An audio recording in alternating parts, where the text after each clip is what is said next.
السلام عليكم. لا تنسوا الاعجاب بالفيديو والاشتراك في القناة تشجيعا لنا لنستمر بنشر المزيد ان شاء الله.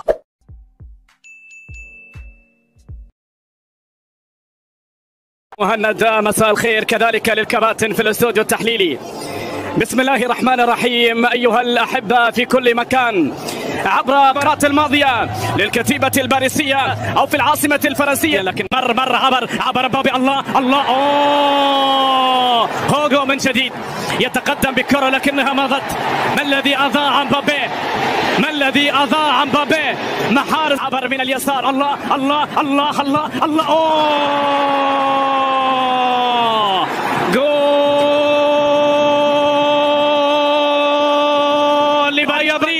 بمنتهى الجمال يا ليو، بمنتهى السحر يا مبابي. الكرة الملعوبة من اليسار هنا خلف الدفاعات. مر إلى نيمار يا الله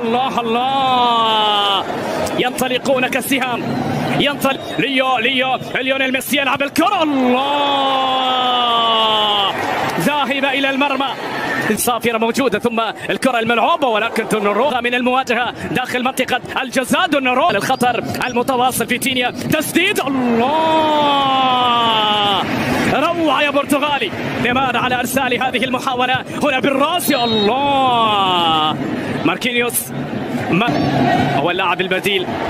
هنا كرة ملعوبة ويبحثون عن زيادة الأهداف. كرة خلف المدافعين. الله على مبابي خلت الثلاث التي هي خاضها خارج أرضية ملعب مبابي. الله أمام هذه المحاولة مرة أخرى. هنا تسديد لك بعد إلى الأمام. هذه المحاولة وصلنا رتاو عادت إلى الوراء. العرضية المرسلة لا تزال مستمرة من اليسار. الخطر المتواصل. سيلا ثم ميسي ينطلق بكرة إلى الأمام خطيرة، ولكنها عب البرازيلي رتاو. تسديدة تأتي لكنها إلى خارج أرضية الملعب. تسديدة تأتي. الله ثم عائدة. يا الله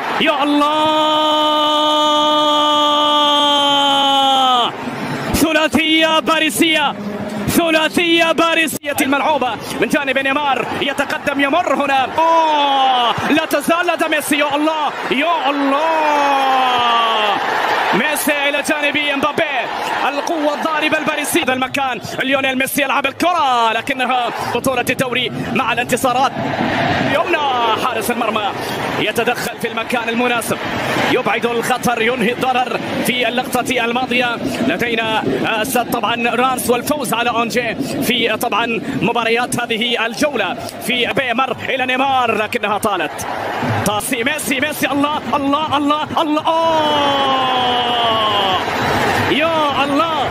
يا الله على ليو. أمام خطير الكرة لأصحاب الدار. الكرة الملعوبة. يا الله سهلة. لوط المباراة الأول. لدينا هنا الكرة إلى ليونيل. يا نيمار يأتي بكرة عرض. هنا كيليان مبابي من هذا المكان. مبابي معق. نيمار من هذا المكان. ثم مبابي هنا من اليسار. مر عبر ثم يا الله تساخن المنطقة. يا سلام. الله تصدي من جانب دوناروما. مخاطر محاولة إلى الأمام. خطير العرضية في هذه اللحظات. يا الله وصلت إلى نونو مينديش. العرضية المرسلة. الله رائع الكرة عن طريق ليونيل ميسي في اللقطة الماضية صاحب الكرة. وحاول فيتينيا إلى الأمام. البرتغالي يمر يلعب مارسيليا إلى جانب لونس. هذا الموسم العرضية المرسلة. سيرخيو راموس يأتي بالعرضية لكنها طالت. مرة يا سلام على فيراتي لكنها مقطوعة. للأمام الوصول من هذا المكان. تسديدة تأتي ولكن دوناروما من عندما شاهد ليونيل ميسي من على ملعب دالوش في عاصمة النور. طبقات هنا كرة ملعوبة أمامية. مبابي مر عبر إلى الأمام إلى ماركينيوس إلى مبابي. يتقدم داخل منطقة المتابعة ولدينا خطأ على كيليان مبابي. الملعوبة إلى ليونيل ميسي. ميسي يأتي بكرة.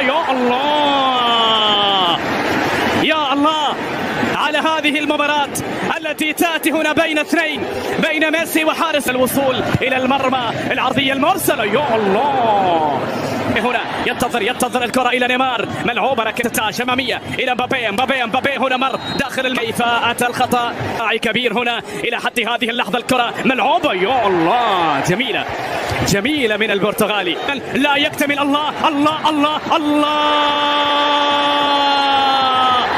تسلل على نيمار الذي تسلل إلى الماء، وإنما صعوبة الحال. الهدف سليم كما قلت لك أيها البرازيلي، باريس سان جيرمان يسجل عن طريق نيمار الذي وجد الطريق، يحتفل هنا ويرقص إلى فيراتي، عبر إلى الكرة الملعوبة خلف كرة باريسية إلى الأمام، وسط من الصعوبة بمكان أن يمر وسط هذه الزحمة. نيمار إلى ليو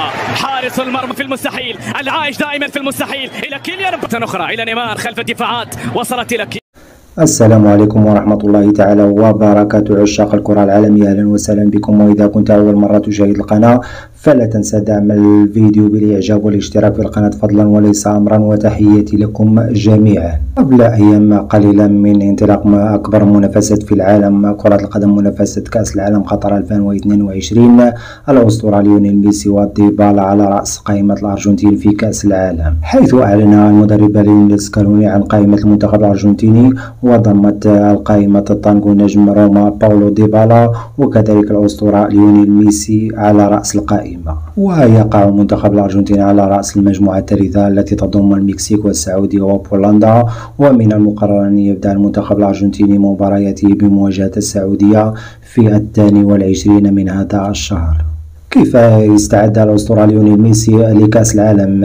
يتجه ميسي إلى قطر وهو في أفضل أحواله على المستوى الفني بعد بداية مميزة ورائعة خلال هذا الموسم رفقة نادي باريس سان جيرمان، حيث قدم مباريات رائعة وسجل 11 هدف وصنع 14 في 17 مباراة شارك فيها في الدوري الفرنسي هذا العام. وبعد الإعلان عن اللائحة التي سوف تمثل الأرجنتين، حيث قال الأسطورة ليونيل ميسي أن هذه المجموعة تشبه منتخب 2014 وسنقدم كل ما لدينا، حيث قال أيضا أشعر اليوم بكثير من أوجه التشابه بين هذه المجموعة والمجموعة التي كانت لدى الأرجنتين في عام 2014. دعونا نأمل أن نقدم أفضل ما لدينا كما هو الحال دائما، نحارب ضد أي فريق لأن هذه المجموعة تحارب في كل مباراة بنفس الحدة سواء لعبنا بشكل أفضل أو أسوأ. دعونا نأمل أن نقدم أفضل ما لدينا كما هو الحال دائما، نحارب ضد أي فريق لأن هذه المجموعة تحارب في كل مباراة بنفس الحدة سواء لعبنا بشكل أفضل أو أسوأ.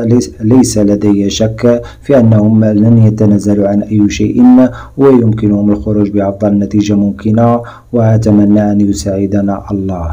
كانت هذه آخر أخبار الأسطورة ليونيل ميسي، تحياتي لكم جميعا.